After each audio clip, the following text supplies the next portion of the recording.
Livro O Poder da Língua, autor Gary Haynes.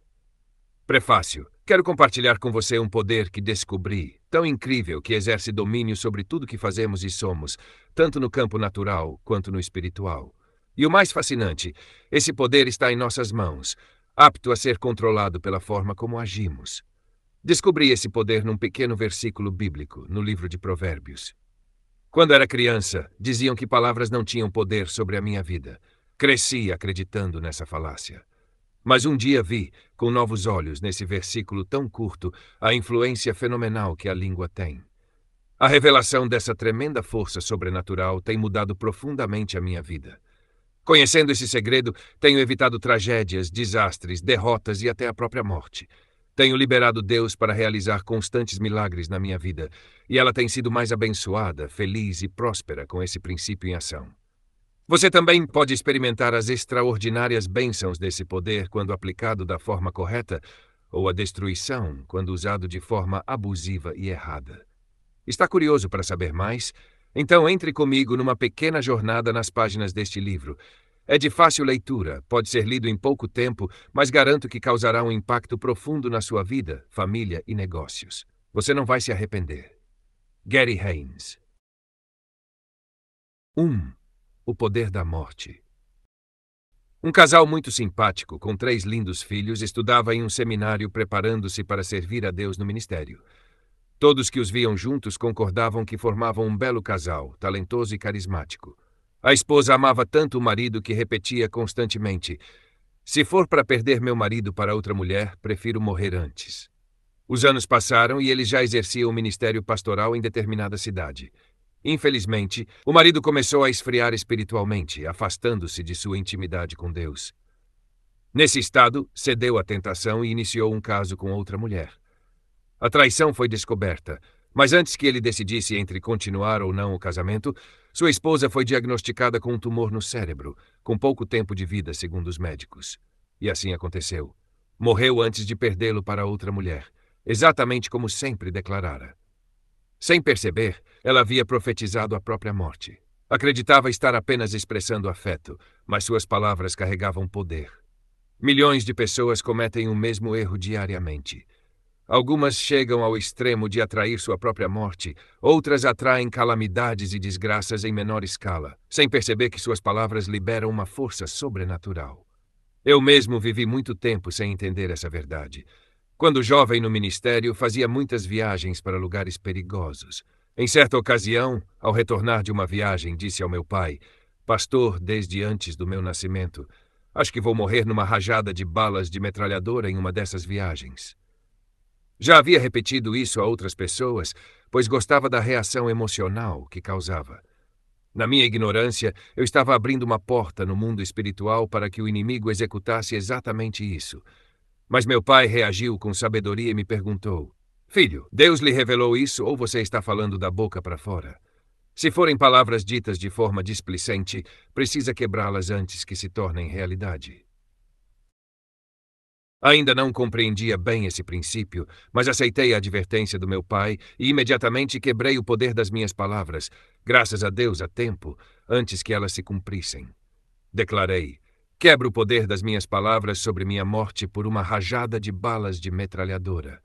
Vou viver até Jesus voltar, ou até a velhice, cumprindo o ministério que Deus me chamou a fazer, em nome de Jesus. Tenho certeza de que estou vivo hoje e produzindo fruto no reino de Deus, porque cancelei aquelas palavras de morte proferidas contra mim mesmo. Em várias viagens estive diante da mira de metralhadoras e fui livrado de forma sobrenatural. Isso porque fechei a brecha que, sem perceber, havia aberto com declarações mortíferas. Flechas que podem trazer morte. As palavras negativas que pronunciamos não são apenas ar saindo da boca. Elas são como flechas capazes de ferir e até de matar, como declara Jeremias 9:8. A língua deles é uma flecha mortal. Palavras nocivas e impensadas podem se transformar em projéteis que mais cedo ou mais tarde trarão consequências devastadoras, inclusive a morte precoce. É por isso que precisamos ter extremo cuidado com aquilo que declaramos. Mesmo após o alerta do meu pai sobre a cautela necessária com as palavras, ainda não compreendia plenamente esse princípio. Foram anos observando na prática a força das declarações e estudando as Escrituras, até que recebi uma revelação pessoal desse poderoso princípio espiritual. A passagem que me despertou para essa verdade está em Provérbios 18:21. A morte e a vida estão no poder da língua. Essa frase não é apenas uma figura de linguagem. Trata-se de um princípio espiritual real, com consequências diretas e tangíveis sobre nossas vidas e sobre as de quem nos rodeia. Infelizmente, muitos só descobrem essa realidade tarde demais, quando os efeitos das palavras torpes já se manifestaram. O apóstolo Tiago fala com veemência sobre o perigo da língua mal utilizada. Ele afirma que a língua é um mundo de iniquidade, que contamina a pessoa por inteiro, incendeia todo o curso da vida, sendo ela mesma incendiada pelo inferno, e ainda a descreve como um mal incontrolável, cheio de veneno mortífero. Tiago 3:6-8. Esses versículos confirmam o potencial destrutivo de uma língua fora de controle, quando usamos nossas palavras para gerar morte em vez de vida.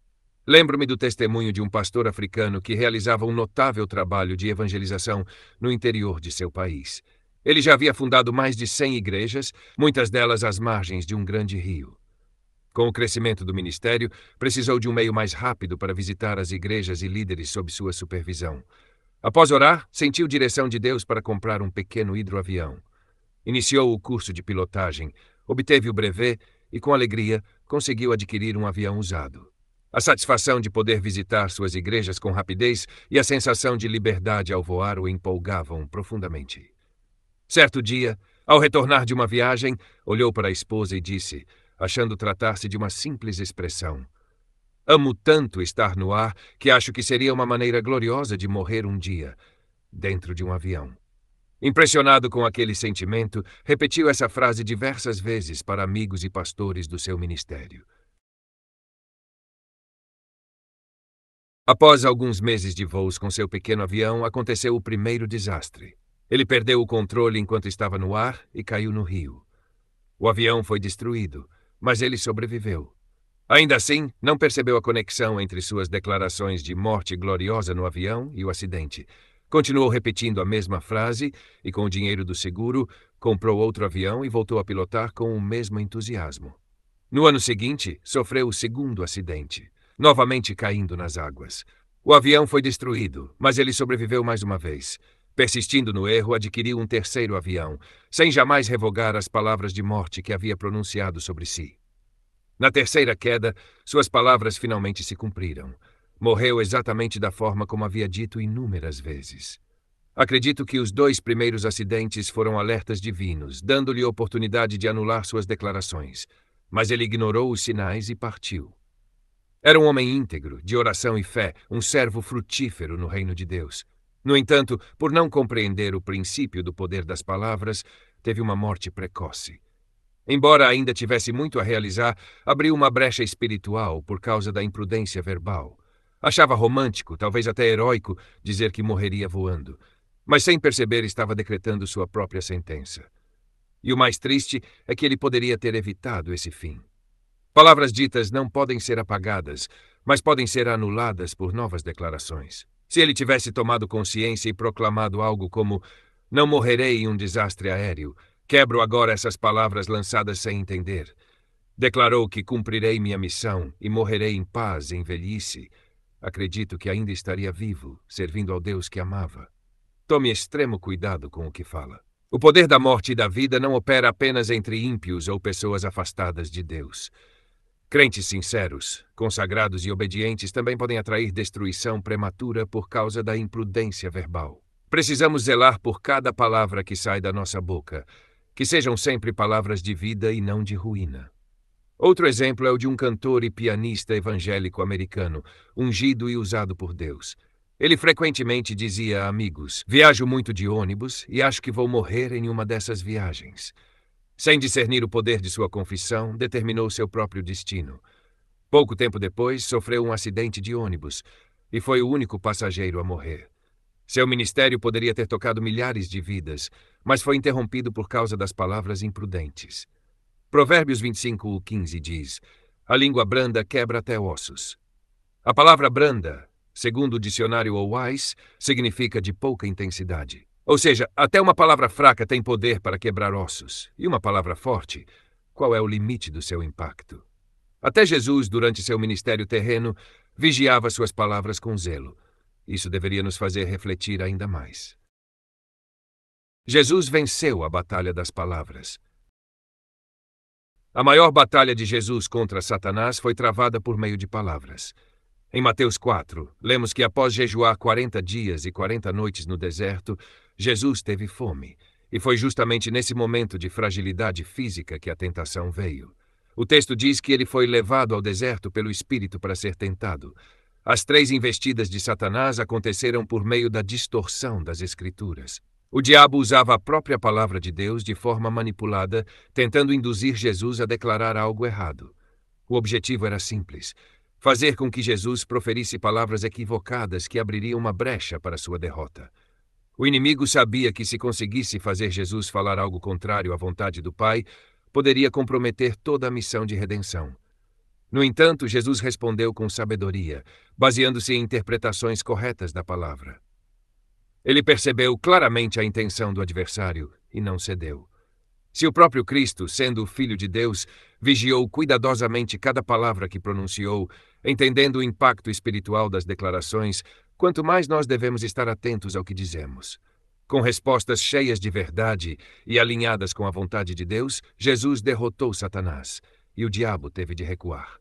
Quando Jesus declarou: "Tudo o que ligares na terra será ligado nos céus, e tudo o que desligares na terra será desligado nos céus", não estava falando apenas de bênçãos. Esse princípio é neutro. Pode ser usado tanto para liberar vida quanto para atrair morte.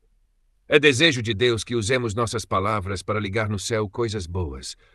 Mas se usadas de forma irresponsável, essas mesmas palavras podem ligar juízo e destruição. Por isso, nunca libere palavras de morte, nem de brincadeira, sobre si mesmo ou sobre outros. O que é dito pode se cumprir para sua própria tristeza. Escolha ser fonte de bênção, não de maldição.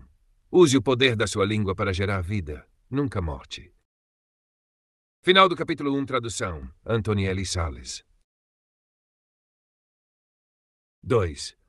O abuso do nome do Senhor. Existe algo que ocorre regularmente hoje em dia e que me preocupa profundamente. Trata-se de uma prática que rouba as pessoas das bênçãos completas de Deus e entristece o Espírito Santo. O mais assustador é que isso acontece diariamente, muitas vezes, várias vezes ao dia. De que estou falando? Sempre tive dificuldade para entender um dos 10 mandamentos, até que o Espírito Santo me deu clareza sobre o assunto. Refiro-me ao mandamento: não tomarás o nome do Senhor teu Deus em vão, porque o Senhor não terá por inocente o que tomar o seu nome em vão. Êxodo 27. O termo que mais me confundia era em vão. O que significa de fato em vão? Procurava explicações misteriosas, sem perceber que a resposta era simples. Tomar o nome do Senhor em vão significa exatamente o que parece: usar o nome do Senhor desnecessariamente, sem razão ou propósito. E isso é justamente o que os cristãos mais fazem atualmente. O nome de Deus é frequentemente usado de forma indiscriminada em nossas conversas diárias. Exemplos comuns incluem: nosso Deus, eu não acredito no que o governo fez. Pelo amor de Deus, para de gritar, meu filho. Nosso Deus do céu, eu não pago esse valor de jeito nenhum. Jesus Cristo, mas hoje está muito quente mesmo, né?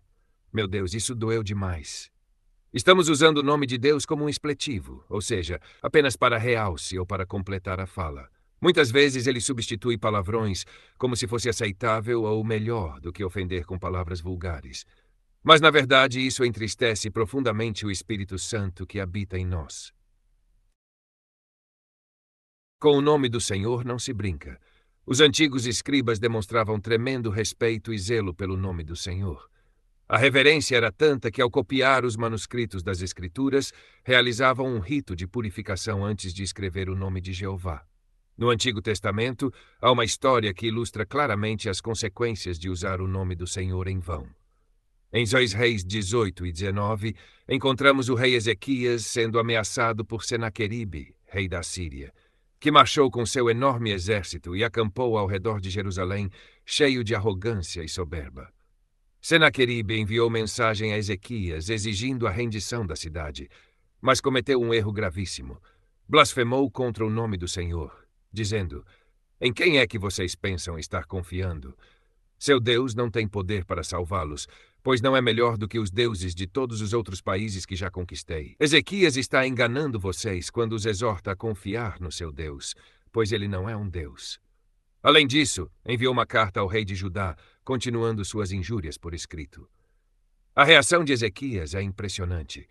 Apesar do medo diante do enorme exército, ele levou a carta ao templo, prostrou-se diante de Deus e disse: Veja como este blasfemador está afrontando o seu santo nome.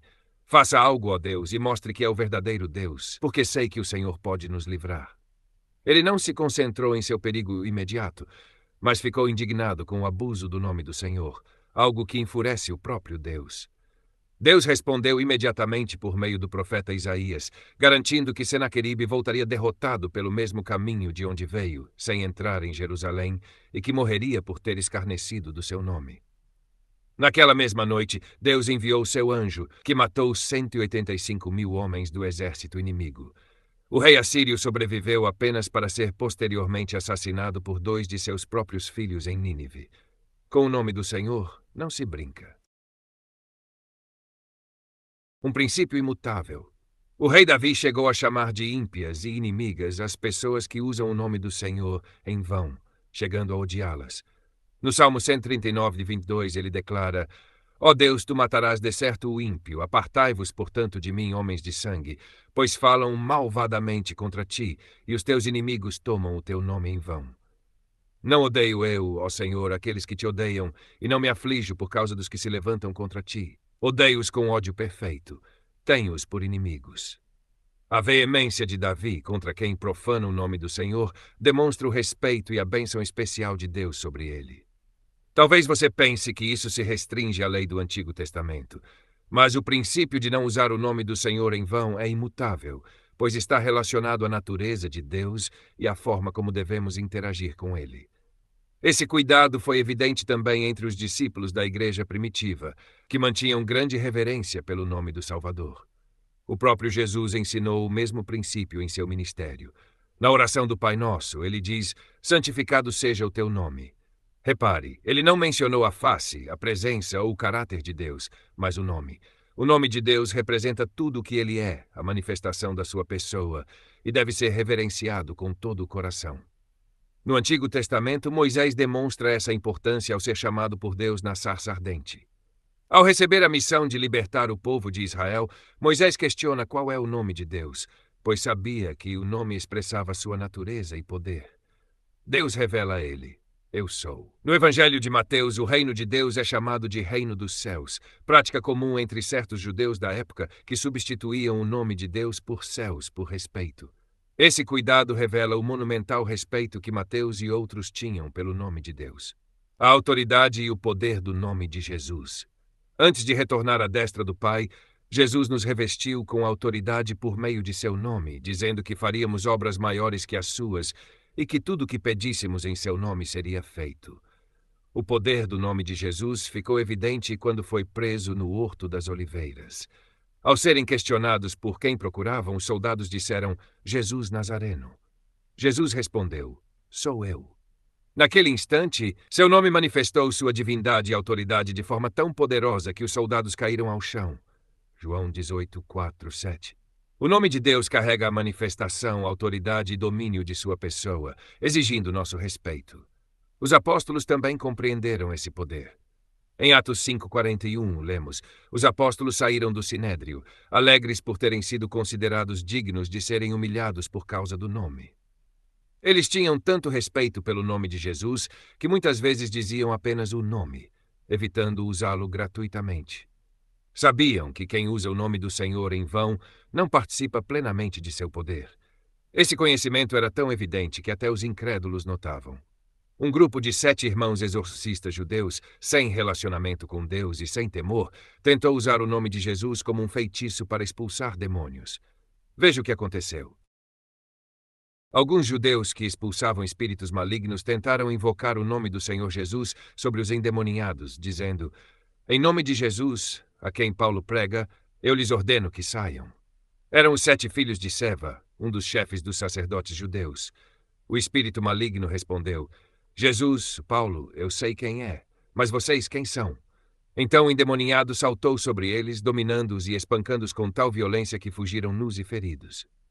Quando isso se tornou conhecido entre judeus e gregos em Éfeso, todos foram tomados de temor, e o nome do Senhor Jesus foi engrandecido. Atos 19, 3-17. O resultado final dessa história é claro. O próprio demônio reagiu e castigou os abusadores, enquanto o nome de Jesus foi exaltado, levando muitos a renunciar ao espiritismo e à feitiçaria e a se converterem. A igreja primitiva possuía um temor genuíno pelo nome sagrado de Deus. Pedro e João demonstraram isso ao irem ao templo para orar. Um aleijado pediu esmola, e eles disseram: Não tenho prata nem ouro, mas o que tenho isso te dou. Em nome de Jesus Cristo Nazareno, levanta-te e anda. 3. Imediatamente o homem foi curado.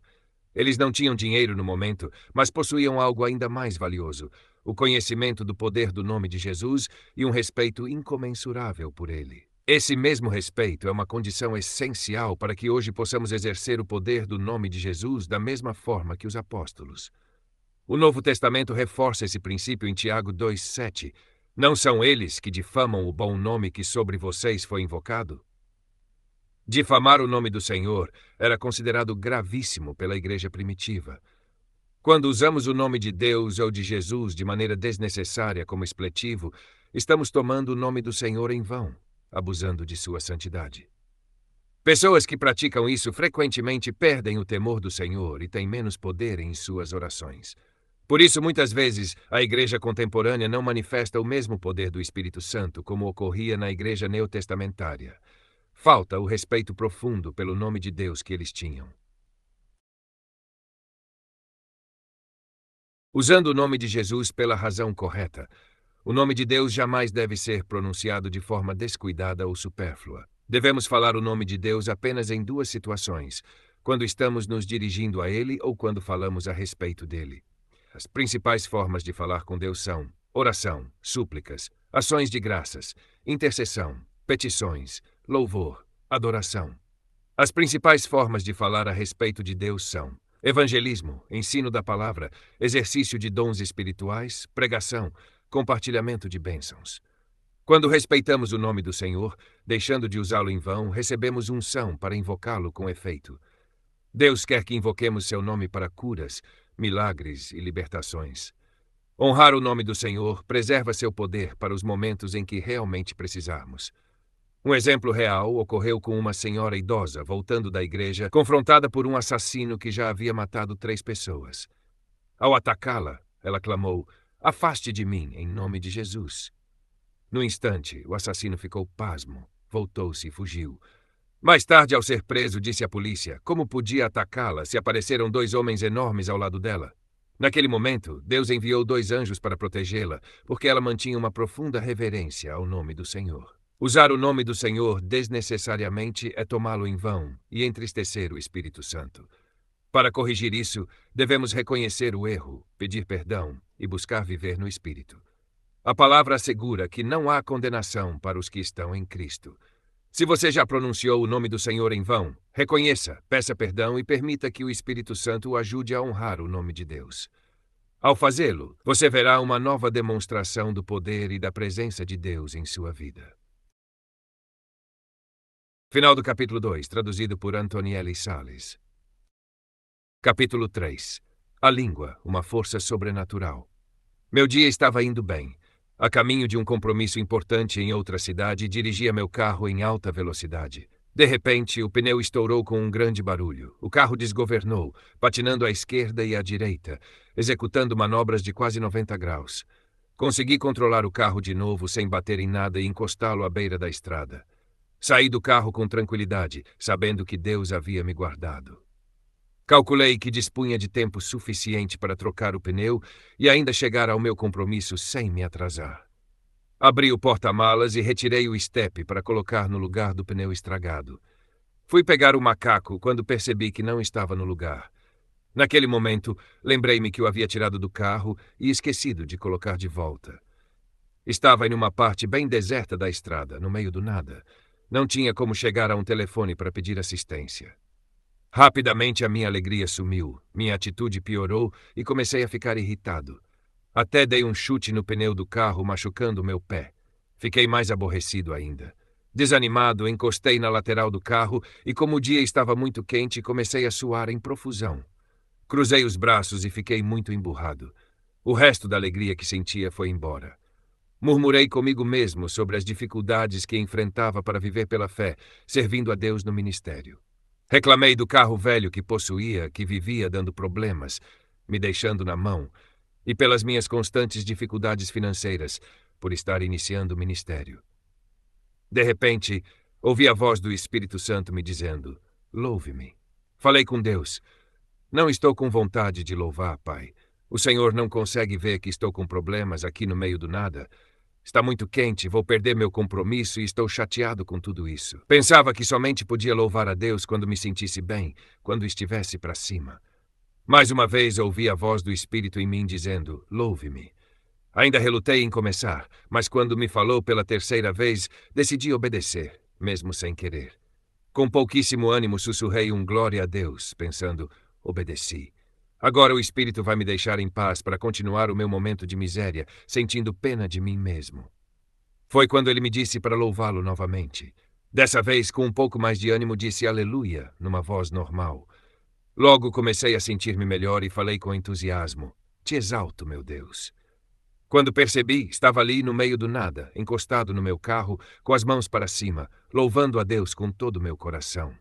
Agradeci pelo dia, pelo meu carro, pelo privilégio de servi-lo, mesmo em dificuldades. De repente, enquanto louvava ao Senhor ali, na beira da estrada, vi chegando na minha direção um reboque. O motorista parou logo atrás do meu carro, desceu do caminhão e me disse: você me chamou e agora estou aqui. No que posso ajudá-lo? Qual é o problema? Respondi um pouco assustado.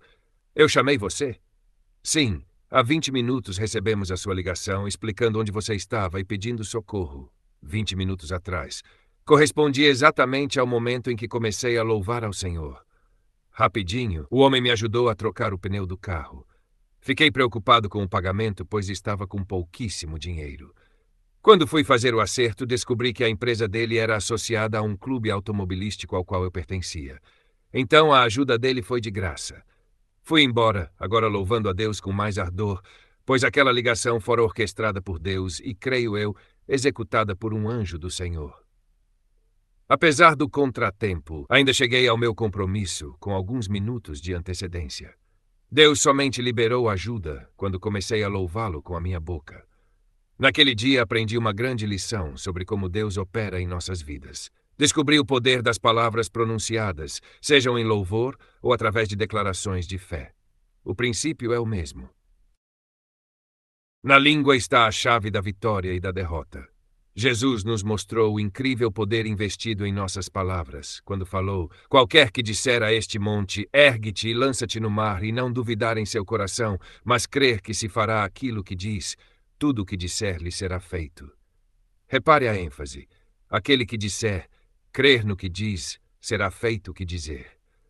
3 vezes, num curto espaço de tempo, Jesus enfatizou o poder do que é dito. É um princípio que muitos servos de Deus ainda não entenderam bem. Por não colocar em prática essa verdade, muitos desperdiçam grandes oportunidades para ver Deus fazendo milagres nas suas vidas. Não aproveitamos de um canal de bênçãos simplesmente por não sabermos usar as nossas palavras da forma correta. Na sua língua está a chave de vitória ou derrota, vida ou morte, dependendo da maneira que você for usá-la.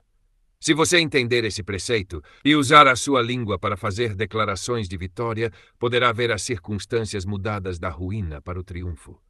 A escolha é sua. A opção está na sua boca nesse exato instante.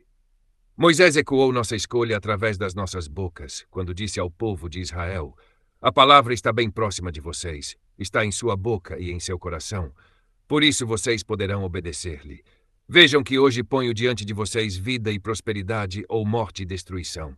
DT 30:14-15. Ele disse essas palavras durante uma exortação profética sobre o futuro de Israel pouco antes da sua morte, quando se preparava para entregar a liderança da nação a Josué. Ele colocou 2 opções diante do povo. Uma de servir a Deus de coração reto, o que traria prosperidade e uma vida de harmonia na terra. A outra opção, de desviarem-se de Deus, que traria desastre e morte. e os sobreviventes seriam deportados da terra para viverem como escravos. O mais fascinante é que Moisés disse que a chave dessas duas opções estava no coração e na boca.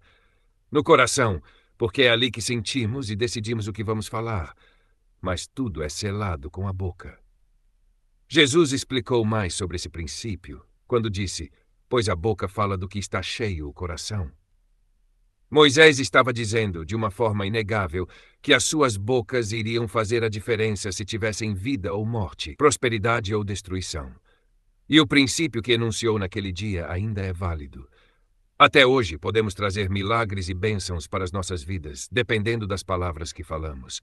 Você pode liberar a presença do Senhor para curar, libertar e trazer soluções milagrosas aos problemas insolucionáveis, ou pode selar a derrota.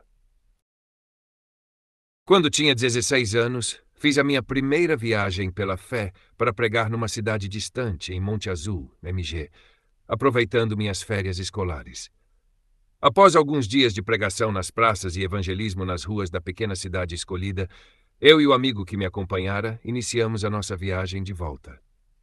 Era época de chuva e tinha caído quase um dilúvio nos dias que precederam o início da nossa viagem de retorno para casa. Sem um fim à vista, a chuvarada continuava. Pegamos um trem até o final da linha em Montes Claros e já tínhamos percorrido mais da metade do caminho. Dali em diante, o plano seria pegar um ônibus e completar a viagem. Porém, quando fomos comprar as passagens, descobrimos que a forte tempestade tinha feito a estrada, que era numa região montanhosa, desabar. Literalmente, um pedaço da estrada tinha caído montanha abaixo, deixando um enorme buraco impedindo o caminho. Nosso dinheiro era pouco, mas tínhamos o suficiente para passar a noite em um quarto de uma pensão simples, esperando o reparo. No dia seguinte, fomos à rodoviária com a expectativa de ouvir que a estrada estava aberta, mas saímos de lá frustrados. Esperamos mais um dia, nosso dinheiro foi diminuindo sem que o serviço fosse finalizado. No terceiro dia, começamos a experimentar dificuldades financeiras, pois não tínhamos nenhuma forma de sacar mais dinheiro, nem cartão de crédito ou talão de cheque. Durante todo aquele dia, para pouparmos, comemos apenas farofa e bananas e entregamos o nosso quarto na pensão. Ao anoitecer, sem solução na estrada, tivemos que nos dirigir para a praça pública e dormir nos bancos de concreto. A essa altura, estávamos ficando desanimados, pois nos sobrara pouco mais do que o dinheiro das nossas passagens. E ainda ouvia-se a conversa de que somente depois de vários dias a estrada seria aberta novamente. Acordei com dor na coluna, após a noite no banco de concreto. Mas a fé cresceu no meu coração e eu disse ao meu companheiro de viagem: nós vamos chegar em casa hoje ainda e estaremos saindo daqui a pouco. Meu amigo indagou: por quê? Você recebeu alguma notícia? De fato, minha última informação era que permaneceríamos ali durante mais alguns dias. Mas estava fazendo uma declaração de fé, o tipo que move a mão de Deus e traz milagres às nossas vidas cotidianas. Pedi a meu amigo para ficar com as malas e fui ousado em dizer que voltaria dali a pouco com tudo resolvido. Estava falando puramente pela fé. Fui andando a caminho da rodoviária. Vendo um taxista, senti que devia perguntar-lhe se tinha novidades sobre a estrada. Ele me informou que à beira do buraco, os tratores tinham feito um caminho estreito e iriam deixar alguns carros pequenos passarem. E acrescentou: moro na próxima cidade, do outro lado do buraco da estrada, e se quiserem me acompanhar, cobro somente o custo da gasolina. Quis dar um grito de vitória, mas me contive. Pedi a ele que guardasse 2 lugares. Fui correndo chamar meu amigo e pegar as malas. Ele quase não acreditou quando voltei tão rápido com uma solução. Conseguimos passar, mas jamais me esquecerei do frio na barriga que senti ao olhar para baixo, vendo aquela cratera. Sabia do perigo que corríamos por causa do precário caminho improvisado. A terra sobre a qual o nosso carro passou podia facilmente ter desmoronado conosco. Mais tarde, fiquei sabendo que pouco depois que cruzamos a barreira, não deixaram mais nenhum carro atravessar, por julgarem que o risco era grande demais. A estrada ficou fechada durante mais alguns dias, até que conseguiram reabri-la. Se não tivéssemos ido naquela exata hora, teríamos ficado mais algum tempo dormindo nos bancos da praça pública da cidade, sem comida, numa situação de extremo desconforto. O taxista nos deixou na rodoviária, fui ao guichê e pedi 2 passagens. A atendente disse que não tinha mais assentos disponíveis até o dia seguinte. Insisti com a moça, pois havia feito a minha declaração de fé de que iríamos chegar em casa naquele dia. No mesmo instante, o telefone tocou e, ao desligar, ela me informou: "Você está com sorte, pois a empresa acabou de agendar um ônibus extra para daqui a 1 hora e você pode comprar as primeiras passagens." Eu sabia que sorte não tinha nada a ver com a situação. Deus agiu de acordo com minha afirmação de fé. Quando você for fazer uma declaração de fé, ela deve ser de acordo com as promessas e a vontade de Deus para a sua vida. É disso que Jesus tratava quando disse: "Se vós estiverdes em mim e as minhas palavras estiverem em vós, pedireis tudo o que quiserdes e vos será feito." Esse poder das nossas palavras tem uma condição. Precisamos estar nele e ter as palavras dele em nós. O estar nele significa receber o Espírito Santo e fazer as coisas de acordo com a vontade e os princípios de Deus. Ter minhas palavras em vós quer dizer que suas declarações sempre devem alinhar-se com os princípios e promessas da palavra de Deus. Essas condições são cruciais para que tudo o que pedirmos seja feito. Se você não tem colocado em ação essa extraordinária força sobrenatural da sua língua, está na hora de começar. Você descobrirá uma maravilhosa chave de bênção e vida abundante. Comece desde já a liberar, através de suas palavras e de acordo com as promessas da palavra de Deus para a sua vida, a fé que está em seu coração. Você jamais será o mesmo. Final do capítulo 3, traduzido por Antonielli Salles. Capítulo 4. Liberando milagres financeiros. Comprei o meu Jeep, literalmente no ferro velho, com a intenção de restaurá-lo até que tivesse condições de ser usado. Após meses de trabalho em uma oficina mecânica, o Jeep finalmente estava pronto. Mandei colocar um Santo Antônio, rodas e pneus especiais e comecei a usá-lo para minhas viagens ao interior.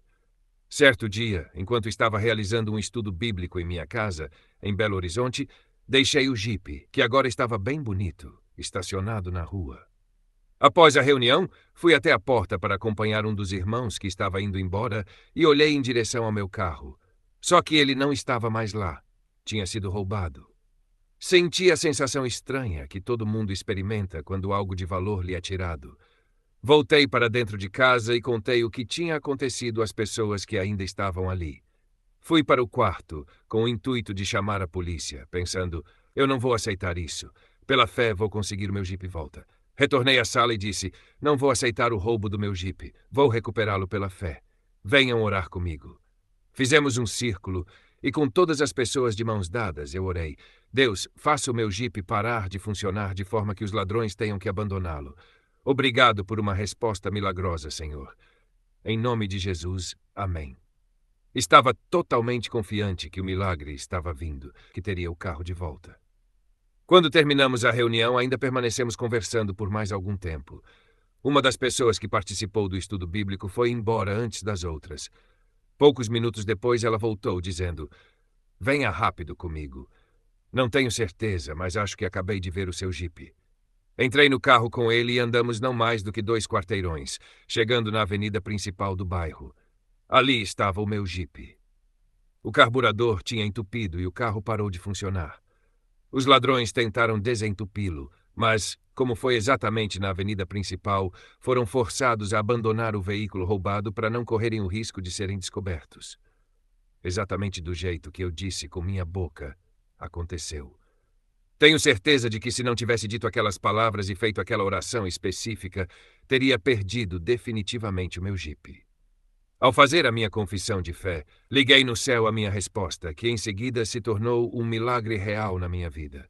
As palavras têm um poder significativo na área de nossas finanças também. O servo de Deus jamais deve ser ligado a bens materiais. Dinheiro não traz felicidade e nunca deve ser um alvo em nossas vidas.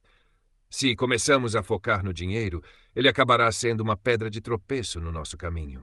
O apóstolo Paulo é categórico em criticar essa busca.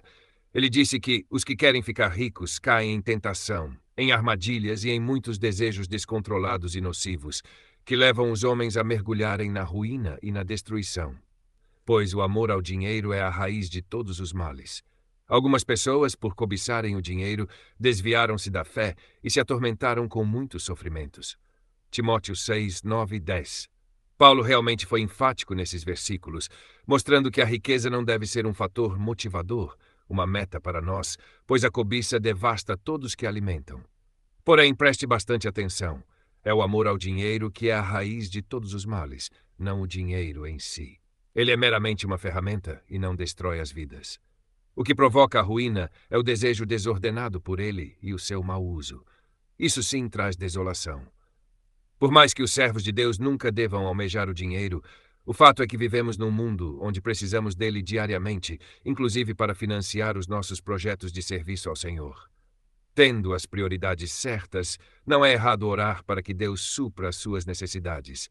Como está escrito em Filipenses 4,19, o meu Deus suprirá todas as necessidades de vocês, de acordo com as suas gloriosas riquezas em Cristo Jesus. Mas para que veja Deus tornando próspera a sua vida financeira, você precisa estar praticando alguns princípios bíblicos.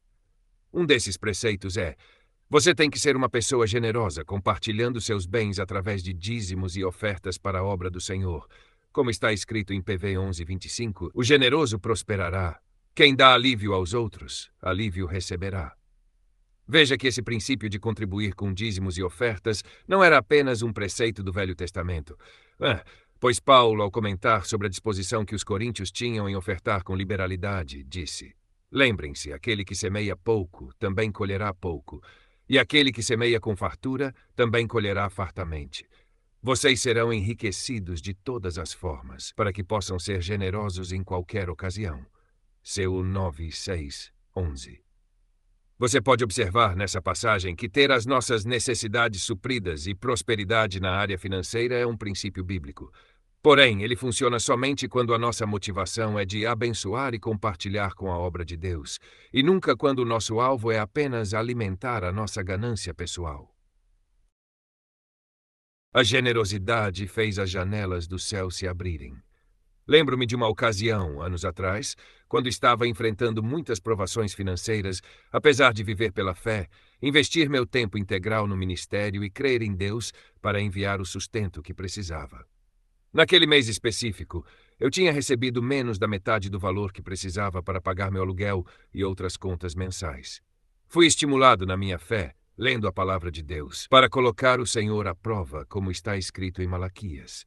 Se fôssemos generosos com a obra de Deus, Ele iria abrir as janelas dos céus e derramar bênçãos sobre as nossas vidas. Raciocinei comigo.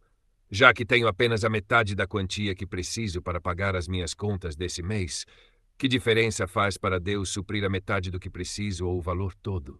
Cheguei à conclusão que a pequena soma que precisava não era nada para Deus. De qualquer forma, decidi dar um passo de fé.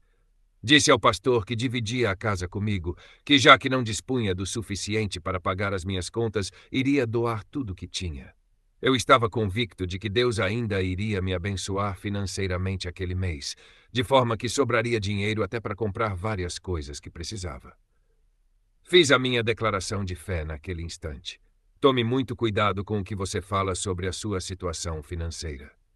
Se você se limita a dizer, não tenho dinheiro, não consigo pagar minhas contas, não terá nada mesmo e estará selando seu destino financeiro. Se você apenas diz, sou pobre, vou ser sempre pobre, então essa será a sua realidade. Ao invés disso, quando confrontado por problemas financeiros, declare pela fé: meu Deus irá suprir todas as minhas necessidades de acordo com as suas riquezas. Estava num aperto incrível, mas resolvi ser abençoado da forma bíblica, colocando Deus à prova através da minha generosidade, mesmo quando estava sem condições. Logo procurei alguns amigos, missionários e obreiros que viviam pela fé servindo a Deus na sua obra e distribuí todo o dinheiro que possuía.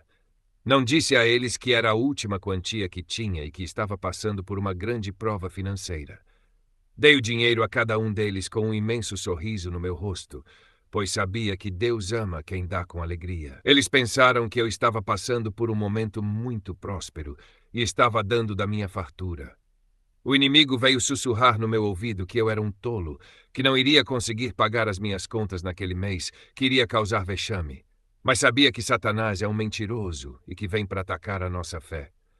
Tinha declarado por fé que seria abençoado e doado todo o meu dinheiro. Literalmente, a minha conta bancária estava zerada, mas sabia que Deus iria suprir todas as minhas necessidades, de acordo com a riqueza dele. Chegou o último dia no qual teria que pagar minhas contas, e nada. Na época não tinha cartão de crédito, nem possibilidade de conseguir um empréstimo no banco. No final da manhã, tinha consciência que poderia esperar somente à tarde para ter a situação resolvida, senão atrasaria minhas contas e pagaria multas e juros. Na última hora, sem que ninguém soubesse da minha dificuldade, Deus tocou vários irmãos a me darem ofertas e foi creditado na minha conta mais do que o dobro do que eu necessitava. Quebre as palavras de derrota. Foi nessa época que decorei a passagem de Provérbios 10:22 que diz: "A bênção do Senhor é que enriquece e não traz consigo dores." Comecei a repetir em voz alta esse versículo, citando-o aos meus amigos. E pouco a pouco, essa passagem se tornou uma realidade na minha vida. Em nenhuma ocasião do meu ministério tenho enfatizado o dinheiro como alvo, e ele nunca tem faltado. Quando me perguntam quanto cobro para pregar em algum lugar, sempre me lembro da exortação do Senhor Jesus: "De graça recebestes, de graça dai." 10. Nunca cobrei nada para ir a qualquer lugar. Tenho viajado para dezenas de países para pregar pela fé, e Deus sempre tem suprido as necessidades. Tenho aberto vários projetos no ministério e construído prédios, e nunca faltou dinheiro. Mas para que o suprimento divino aconteça, precisamos saber usar a língua de forma apropriada. Se a declaração da sua boca é sempre sobre o que você não tem, continuará sem ter condições. Ao contrário disso, diga: "A bênção do Senhor enriquece, sem dores." O Senhor lembrou-me desse princípio quando comecei pela fé a campanha para construir prédios próprios para o Seminário Cristo para as Nações, que fundei em Belo Horizonte. Deus fez vários milagres, e pudemos comprar 2 lotes grandes numa das principais avenidas da cidade, perto do centro, para erguer a sede da missão e seminário.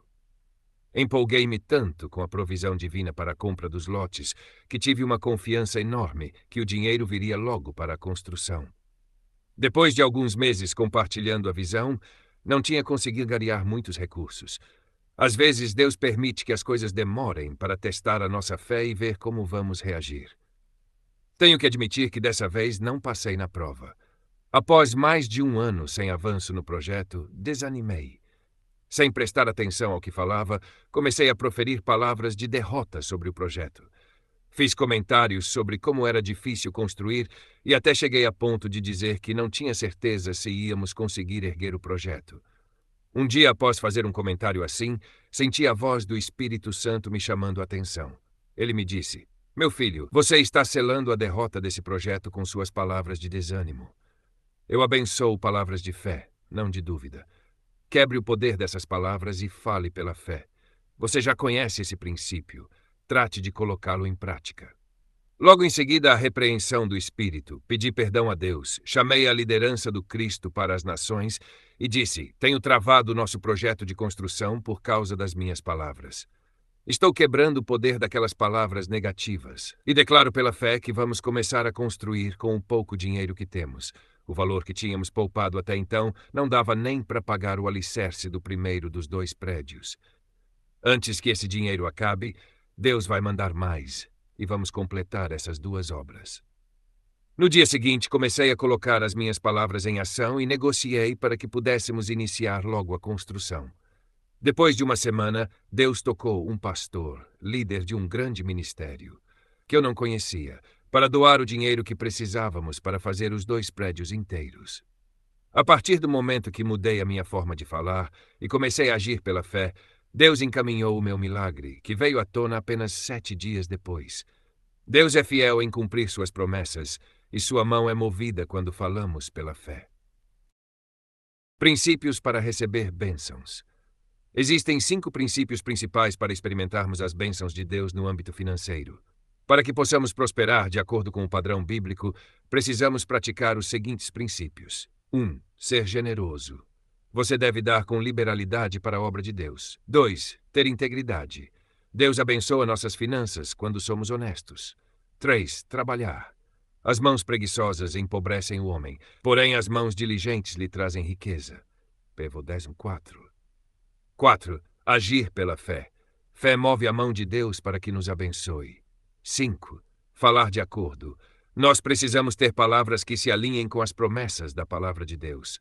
Esse é um princípio que muitos não descobrem, impedindo a prosperidade de Deus nas suas vidas por causa da forma como falam.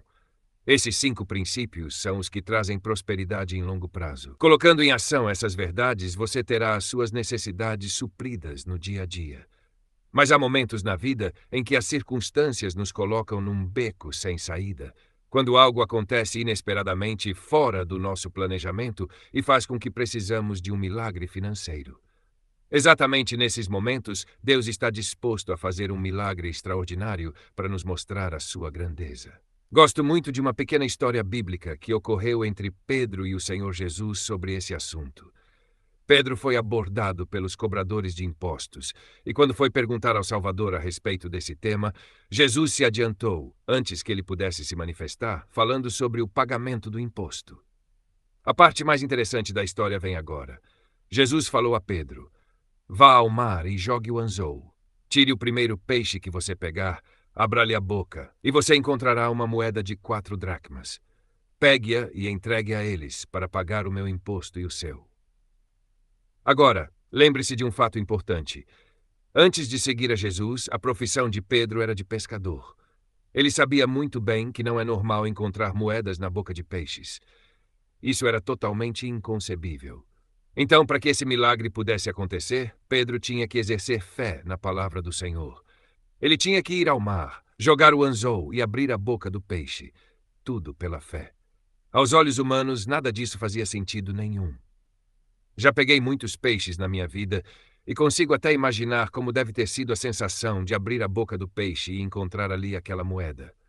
Você precisa de um milagre financeiro? Deus quer fazê-lo. Basta você colocar os princípios dele em ação na sua vida e começar a falar de acordo com a sua palavra. Você verá Deus operando seu milagre assim que abrir a sua boca e fizer a sua confissão de fé. Pedi e dar-se-vos-á. Final do capítulo 4. Traduzido por Antonielli Salles. 5. Poder para expulsar demônios e curar Marlon. Um pastor amigo meu estava fazendo uma conferência especial em uma cidade. Os membros daquela igreja tinham feito uma grande divulgação, dizendo que Deus iria fazer milagres durante o evento. Em uma das tardes, enquanto ele estava orando com alguns dos membros, preparando-se para aquela noite, uma mulher veio à igreja. Vendo um diácono na porta, perguntou se o pastor que estava realizando a conferência se encontrava no momento. Quando o diácono respondeu que sim, com uma voz muito estranha, ela disse: "Eu vou matar o pastor. O diabo mandou e estou aqui para mostrar o seu poder e matar esse homem." Pasmado, o diácono tentou impedir a mulher, mas ela conseguiu escapulir e entrar nas dependências da igreja. Vendo meu amigo, gritou: "Eu vim aqui para matá-lo. Prepare-se para morrer agora." Marlon viu a mulher enlouquecida correndo em sua direção, mas não se assustou, nem correu, pois sabia a quem servia: o Senhor dos Senhores, o Rei dos Reis, Jesus, para o qual todo joelho se dobrará e toda língua confessará. Quando ela chegou bem perto, Marlon teve tempo para dizer: "Em nome de Jesus, você está derrotado e não poderá me atingir." A mulher deu um soco na direção de sua cabeça, mas ele ficou totalmente parado, sem reagir. Quando o punho estava a centímetros de seu rosto, foi bloqueado como se existisse uma parede invisível. Ela tentou de novo atacá-lo e mais uma vez foi impedida da mesma maneira.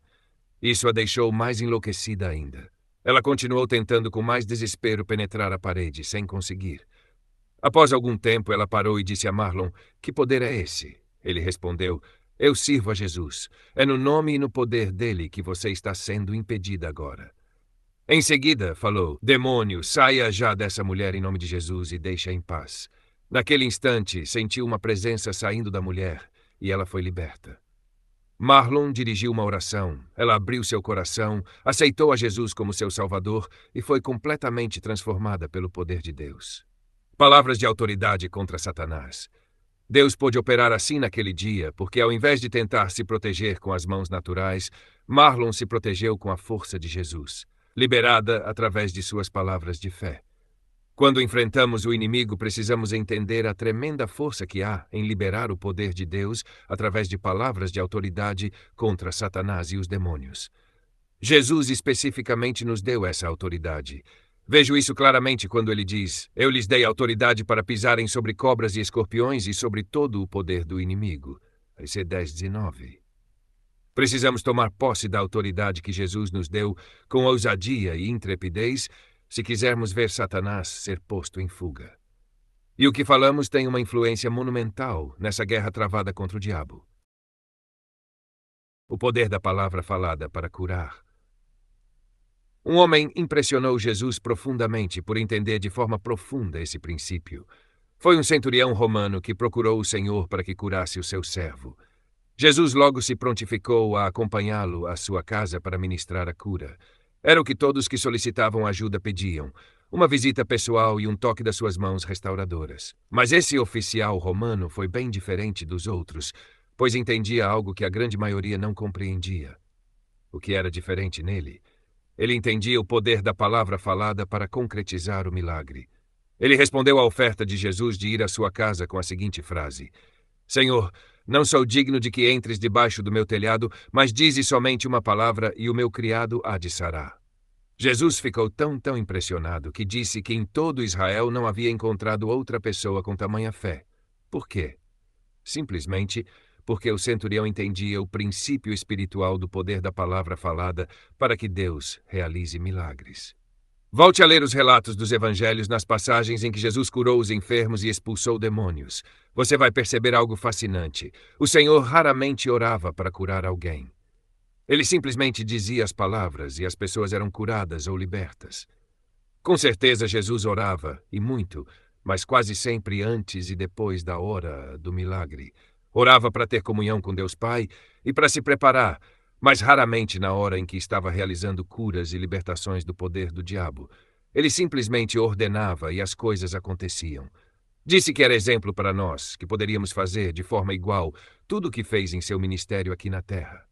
Isso significa que também devemos aprender a usar o poder do nome de Jesus para ordenar e ver as pessoas curadas e libertas.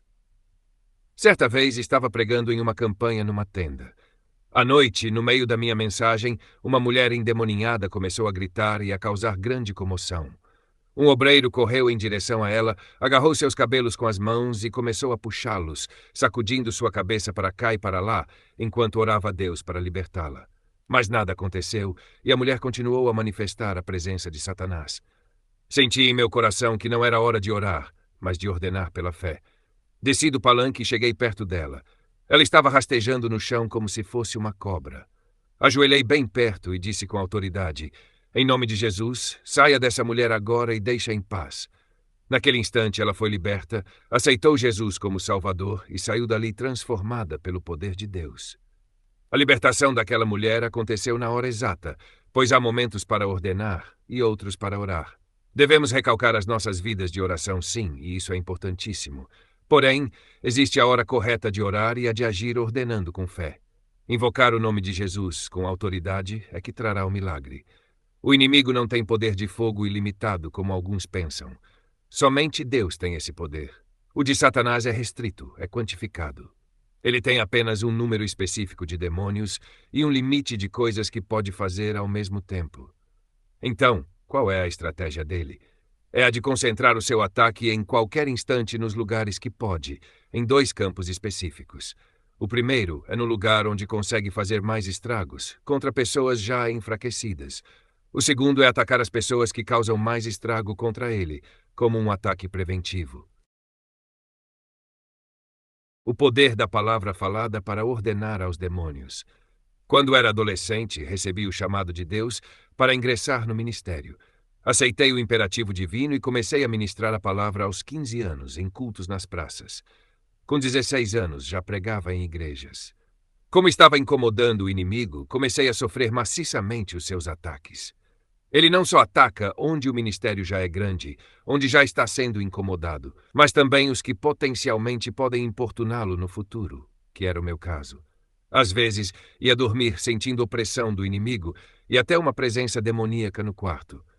Era uma tentativa do diabo de tirar a minha paz, me amedrontar e intimidar. Senti essa estranha presença e comecei a temer que fosse me perturbar à noite, imaginando ser acordado vendo demônios com caras horrorosas bem diante do meu rosto. Esse medo começou a perturbar o meu sono e passei a não dormir direito. Isso continuou até que um dia, lendo a palavra de Deus, entendi de forma plena o poder que recebemos no nome de Jesus de exercer autoridade sobre os demônios. Eles teriam que obedecer. Na noite seguinte, no escuro do meu quarto, quando senti de novo a presença demoníaca, levantei a minha voz e disse: Demônios, descobri que tenho poder em nome de Jesus contra vocês. A partir de agora eu não irei mais dormir com medo de ser acordado vendo seus rostos. Tomo a autoridade que tenho contra o diabo, e vocês é que devem ter medo de chegar perto de mim, pois sou um servo ungido de Deus. Saiam daqui e não voltem mais. Terminei de falar e senti instantaneamente eles saírem do meu quarto. Passei a dormir com tranquilidade e até hoje nunca mais temi nenhuma presença demoníaca, pois exerci autoridade sobre eles em nome de Jesus e ordenei que fugissem para longe de mim. Comece a tomar posse da autoridade que você tem em nome de Jesus. Diga em voz alta as palavras de cura e libertação e verá Deus fazendo milagres na sua vida, como nunca viu antes. Mas lembre-se da exortação que Jesus nos fez quando disse: Mas não vos alegreis porque se vos sujeitem os espíritos. Alegrai-vos antes por estarem os vossos nomes escritos nos céus. Esse 10:20. Final do capítulo 5. Traduzido por Antonielli Salles. Capítulo 6. Palavras que destroem. Gordon Lindsay e sua esposa Freda, fundadores do Christ for the Nations, contam sobre um incidente que ocorreu no início do ministério enquanto estavam pastoreando uma igreja na costa oeste dos Estados Unidos. Havia uma mulher na igreja, esposa de um dos diáconos, que começou a causar-lhes problemas por ser maldizente. Ela fofocava, ia até a casa dos membros para criticar a liderança e dizer que a igreja iria acabar. Após fazer isso durante algum tempo, começou a causar sérias dificuldades ao ministério, com grande risco de a igreja ser fechada. Até o marido dela estava esfriando na fé por causa do seu comportamento. Gordon e Freda tentaram conversar com a mulher diversas vezes sobre a situação tensa que estava criando, mas ela não ouvia o que diziam. Ignorando-os, continuou na sua tentativa de destruir a igreja. A situação chegou a um ponto crítico. Sabendo que se não agissem com dedicação e firmeza, a língua afiada daquela senhora iria literalmente arruinar a congregação, Gordon e Freda concordaram que era hora de colocá-la sobre a disciplina divina. Orando juntos, entregaram-na à correção de Deus para que pudesse entender a seriedade de atacar a obra do Senhor. Agiram semelhantemente a um caso no Novo Testamento, onde o apóstolo Paulo dá a seguinte instrução: Entreguem esse homem a Satanás, para que o corpo seja destruído e seu espírito seja salvo no dia do Senhor. Cu 5:5:5. O resultado dessa decisão veio rapidamente.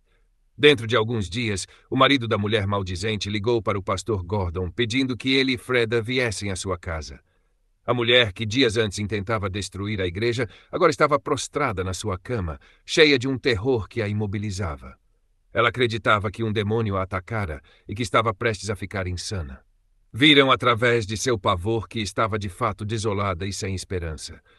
O casal disse que estava pronto a ajudar, que orariam por ela, mas somente se fizesse um ato importantíssimo primeiro, o de arrepender-se. Porém, vendo que ainda estava vacilante, foram embora. No dia seguinte, ela mandou chamá-los, e assim que entraram em seu quarto, começou a chorar. Confessou com genuíno arrependimento o seu pecado de rebelião e fofoca. Admitiu ser a causadora de todos os problemas que a igreja experimentava. Durante o mês seguinte, chamou um a um todos os membros e pediu perdão dos seus atos de insurreição. À medida que os pedidos eram feitos, foi recuperando a força física e a estabilidade mental e emocional. Depois da visita da última pessoa, levantou-se da cama totalmente restaurada. Daquele hora em diante, tornou-se uma bênção para todos na igreja. Nunca mais usando sua boca para amaldiçoar a obra de Deus, sendo sempre cuidadosa em falar apenas palavras de encorajamento e edificação. Pode parecer que Gordon e Freda foram severos demais na forma que lidaram com essa senhora, mas agiram assim motivados por compaixão, sabendo que era a única chance dela evitar uma tragédia pessoal ainda maior por causa do seu pecado. A língua também necessita de conversão. O Senhor encara a fofoca, a murmuração e o uso da língua para destruir a sua obra de forma severa. Repare em Tito 3:10-11. Quanto àquele que provoca divisões, advirta-o uma primeira e uma segunda vez. Depois disso, rejeite-o. Você sabe que tal pessoa se perverteu e está em pecado. Por si mesma está condenada.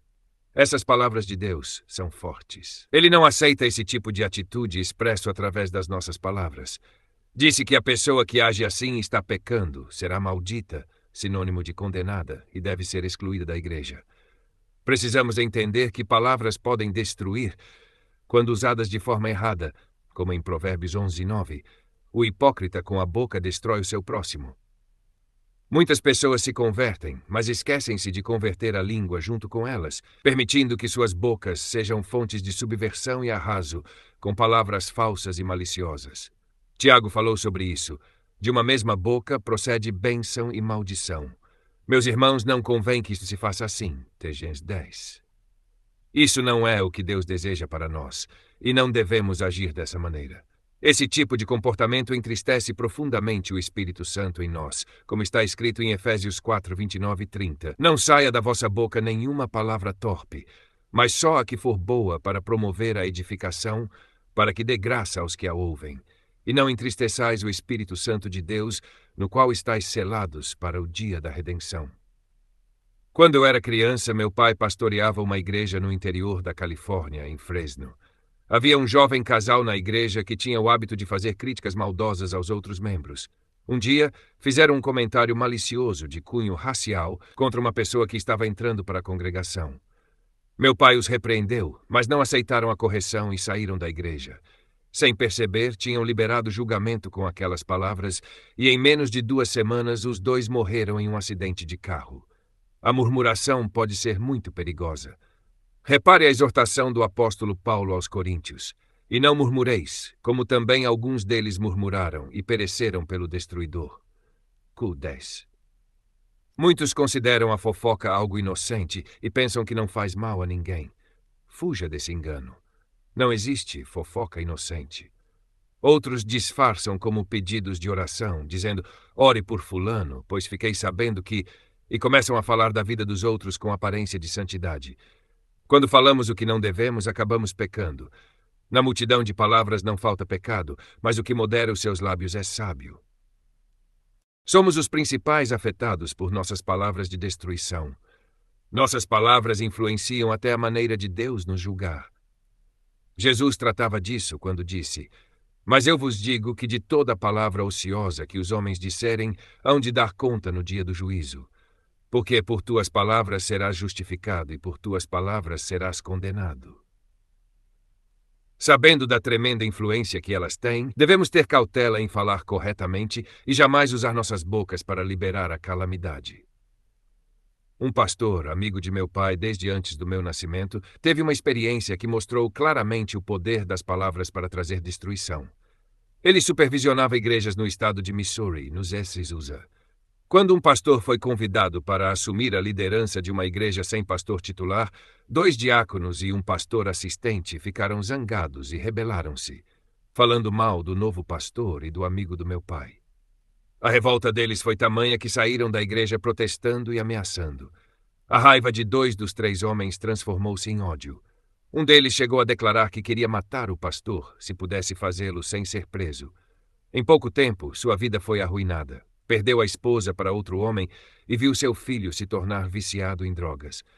O outro deixou o ódio dominá-lo tanto que, mesmo reconhecendo seu erro, dizia, prefiro morrer a pedir perdão.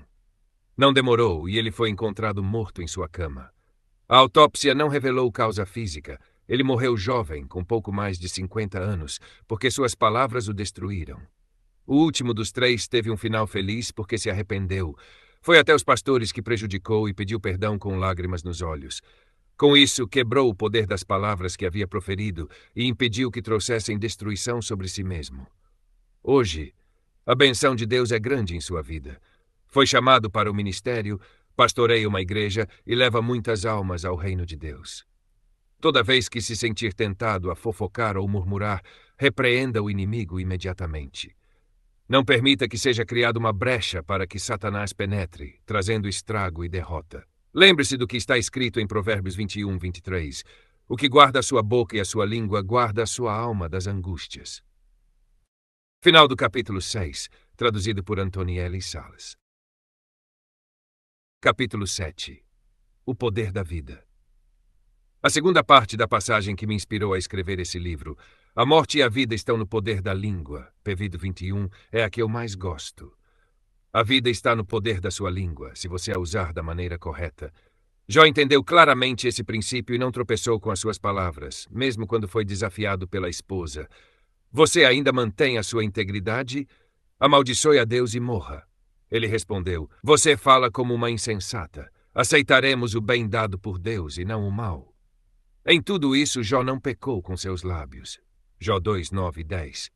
Jó não somente evitou o pecado com o que disse nesse confronto, mas também quando conversou com seus 3 supostos amigos.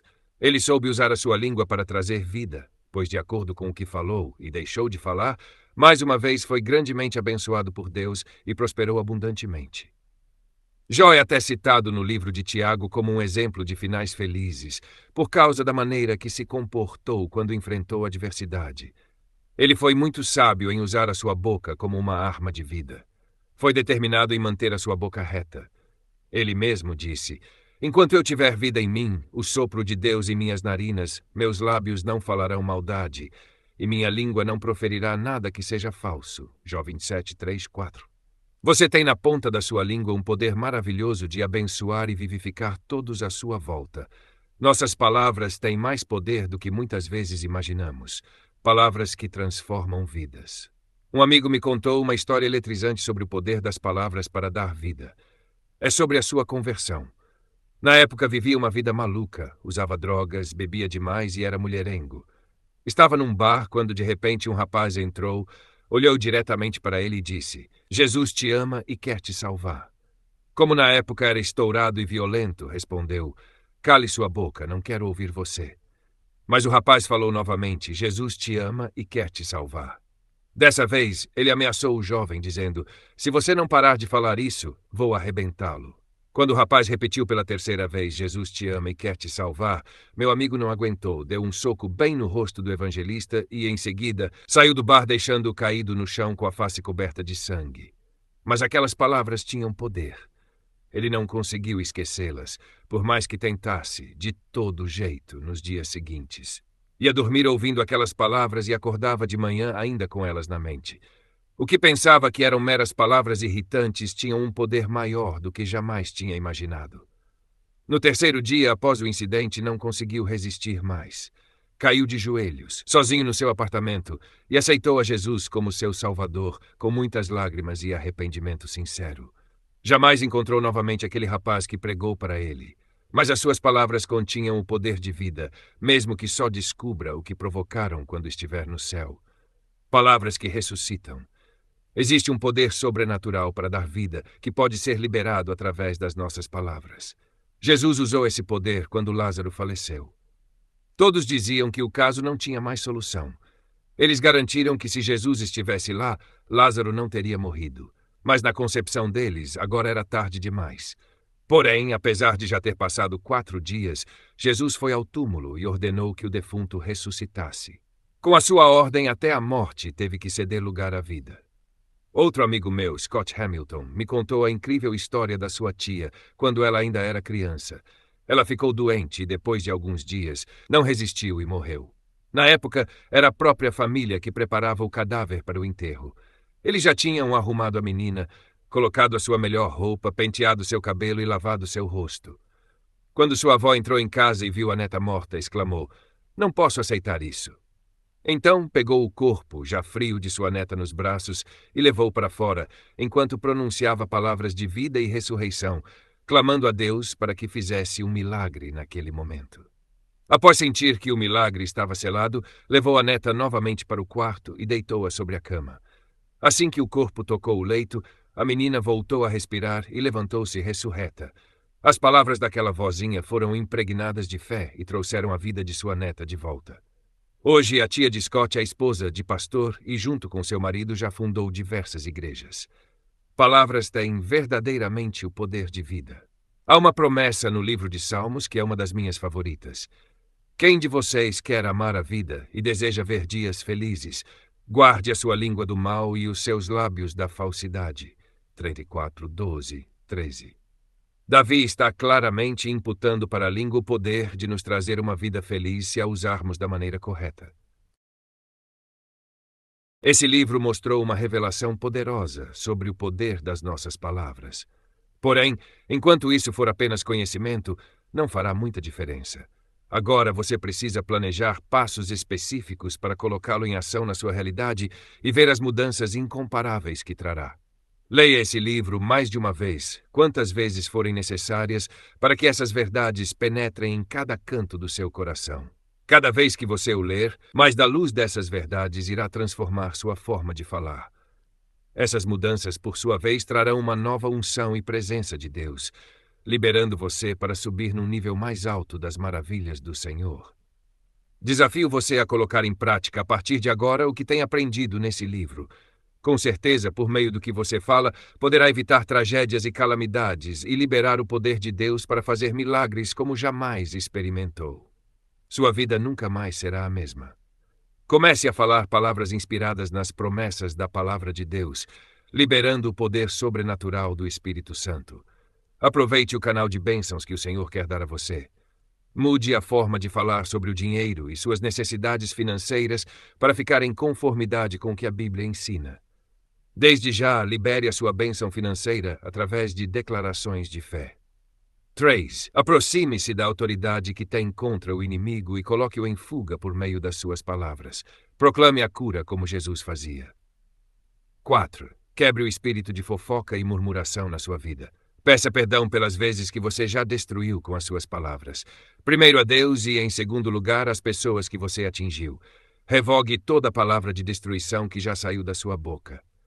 5. Use a sua língua para ministrar vida a si mesmo e aos que estão à sua volta. Faça declarações de vida e não de morte. Final do capítulo 7, traduzido por Antonielli Salles.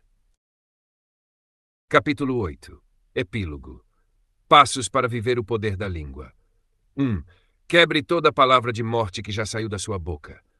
Peça ajuda ao Espírito Santo para lembrá-lo das declarações do passado e, a partir de agora, faça declarações de vida e bênção, contrariando o poder da morte.